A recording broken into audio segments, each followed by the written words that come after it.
Hello everyone, and welcome back to Labor Pains, where I ask teachers questions and interview them while I go through labor pains. Today, we have Mr. Stemple on for our second episode. Last episode was Mr. Getz, and now we're going to get to know a teacher that joined us last year. Yes. Okay, well, I was brought on board late part of October last year when Mr. Bauer took a assistant principal position over at Washington Middle School. Apparently Mr. Moran called around asking other principals if they knew anybody. Dr. Stewart over at Braddock put in a really good word for me. Here I am. And the labor simulator this episode I actually have controlled by an alternate person, so it will change. I'm not going up as I ask questions this time. This time it's just going to go up randomly, and it's just going to happen without me knowing it. Who are you and what do you teach? Well, my name is Mr. Stemple, and I am a special education inclusion teacher. So I co-teach several different classes. I'm in with Miss Sahel for her biology class. I'm in 3 different classes with Mr. Amick, and I also co-teach with Mr. Getz in his U.S. history class. What's your previous education? Alum of Mountain Ridge High School, and I spent 4.5 years at Frostburg State University in the education program where I majored in social science and secondary education. You know, favorite hobbies, sports activities, TV shows, movies, anything like that? I stopped playing sports when I was like in Little League. Oh, wow, that would hurt.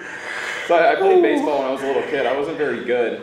I remember just getting absolutely annihilated by Allegheny High School sports legend Bryce Nightingale. Yeah, that was scary. And I stopped playing Little League, but I love baseball still. I'm a big Pittsburgh Pirates fan. And I do have beef with David Miller for all the trash that he talks on AML about my Buccos. I mean, as we say this right, as we're doing this right now, they're sitting at 12-11. So I mean, that's a good record, David. Okay, you don't know about baseball. You might know about the Bears in NFL, but you know, stay in your lane, buddy. I mean, favorite it's always like kind of like an at the moment kind of thing. I guess I think that's how it is with most people. Like I just binged the entire first season of True Detective, which was really, really good. All time, I mean, I guess maybe like Mad Men. I've heard that's good. It is good. I just got a dog back in November. I have a 6-month-old, well, he's actually 7 now, 7-month-old Australian Shepherd. So if any of you guys live in Crescenttown, you've probably seen me out and about walking him. I mean, they're like a super high energy breed, so he's super high maintenance. I'm out with him all the time. So there's that. Oh. That hurt. Okay. So what made you want to become a teacher? Well, as I mentioned before, I went to Mountain Ridge High School, and Mountain Ridge High School, when I was there at least, had the absolute GOAT. No disrespect to Mr. White. I've heard Mr. White is awesome as far as like AP US history teachers go, but Lonnie Nixon, who taught at Mountain Ridge and before that Bell High School for 51 years, was just the greatest of all time and really got me interested in history. That's actually what I went to college for, was to be a history teacher. Gotcha. Ooh, what's your favorite part about teaching and why? Probably just working with kiddos, honestly.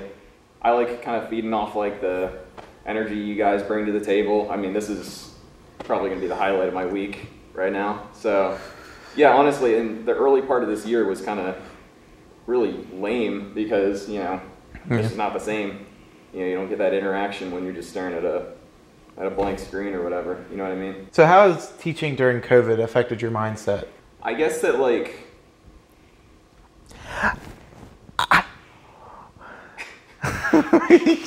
maybe this is like the kind of glass half full kind of way to look at it, but this might hopefully be like the low point of my teaching career, is just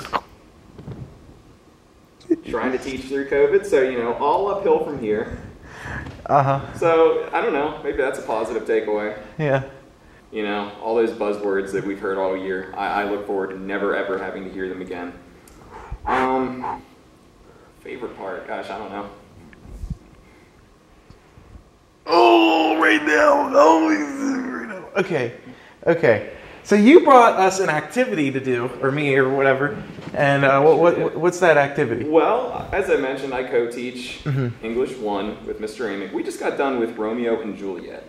So I thought it might be interesting if we had you read both parts of the balcony scene. And Miss Witt was very generous to let us borrow one of her female wigs. So yes. You can have that on when you're playing the role of Juliet. You like little jump cuts. Yeah. All right, we'll do that. Okay. Oh. Do you want to like pull that? I mean, I brought the book. If you want to pull it up on your phone, though, that's cool. It's Act 2, Scene 2. Act 2, Scene 2. Yeah, I think I remember that. Oh, Scene 2, Capulet's Orchard. But soft, what late through yonder window breaks? It is the east, and Juliet is the sun. What if her eyes were there, they in her head? The brightness of her cheek would shame those stars. See how she leans her cheek upon her hand. Oh, that I were a glove upon that hand, that I might touch that cheek. Ay, me.